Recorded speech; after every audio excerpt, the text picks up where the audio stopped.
Today on the Daily Scoop podcast from the Scoop News Group. Bills to fund the TMF and overhaul IT procurement move forward in the House. And Senator Maria Cantwell claims that telecom companies blocked the release of a key Salt Typhoon report. It's Thursday, February 5th, 2026. Welcome to the Daily Scoop podcast, where you'll hear the latest news and trends facing government leaders. I'm the host of the Daily Scoop podcast, Billy Mitchell. Thanks so much for joining me. Now let's dive into the day's top headlines.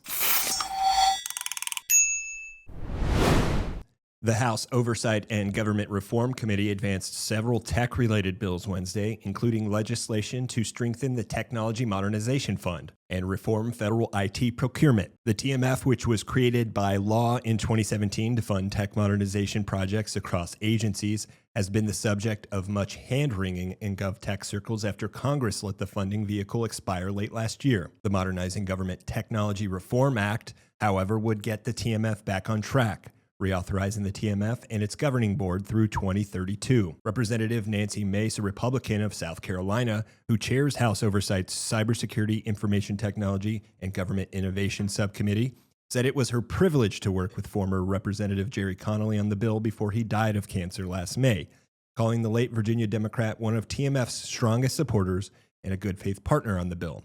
Representative Chantel Brown, Democrat of Ohio, ranking member of the Cybersecurity Subcommittee and a co-sponsor of the TMF bill, said extending the TMF is critical to ensuring federal agencies, many of which still rely on outdated IT systems, can modernize their infrastructure and defend against growing cyber threats. In addition to reauthorizing the TMF, the bill would require agencies to fully reimburse the fund at levels that ensure it remains operational through 2032. The legislation also requires agencies to pay back administrative fees and create inventories of their legacy IT. The bill also included an amendment from Representative James Walkinshaw, Democrat of Virginia, and Connolly's longtime chief of staff, that would require the Government Accountability Office to issue biannual reports on how TMF funds have been used to address legacy IT projects the watchdog deems high priority. Improving government IT systems is also top of mind in the Federal Improvement in Technology Procurement Act, which advanced out of committee by a 42-0 margin. The legislation would streamline the federal procurement process for small businesses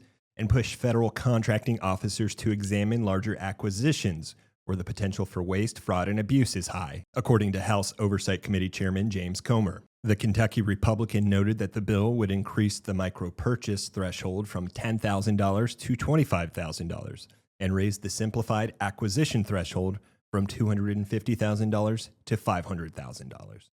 Now in other news, more than a year after national security officials revealed that Chinese hackers had systematically infiltrated U.S. telecommunications networks, the top Senate Democrat on the committee overseeing the industry is calling for hearings with executives from the nation's biggest telecom companies. In a public letter released earlier this week, Senator Maria Cantwell, Democrat of Washington, called for the CEOs of Verizon and AT&T to appear before Congress and explain how the hacking group known as Salt Typhoon breached their networks, as well as what steps they've taken to prevent another intrusion. Cantwell wrote to Senator Ted Cruz, Republican of Texas, who is chair of the Senate Commerce, Science, and Transportation Committee, quote, "For months I have sought specific documentation from AT&T and Verizon that would purportedly corroborate their claims that their networks are now secure from this attack.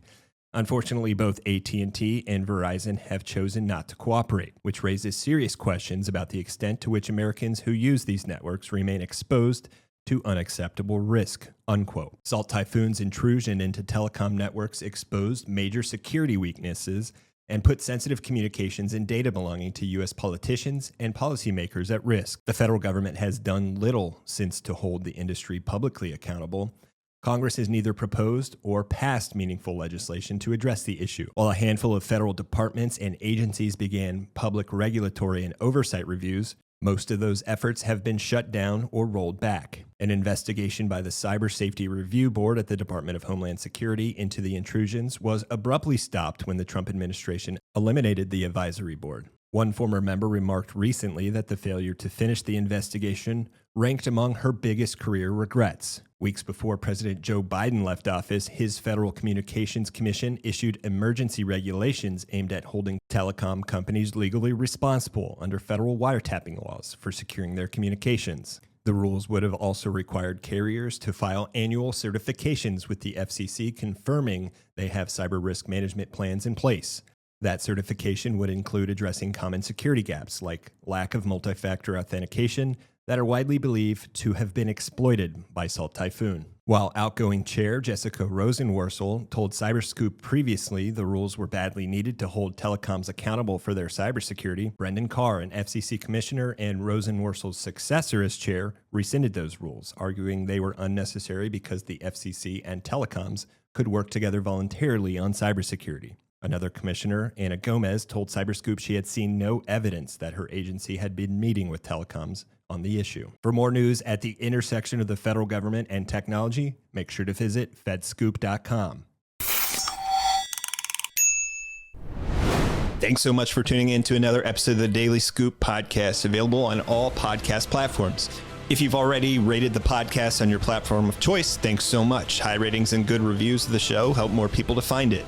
The Daily Scoop podcast is a production of the Scoop News Group in Washington, D.C. Adam Butler and Carlin Fisher help put the show together, and the entire Scoop News Group team contributes. We'll be back tomorrow with more top headlines. Until then, I'm your host, as always, Billy Mitchell. Thanks so much for listening.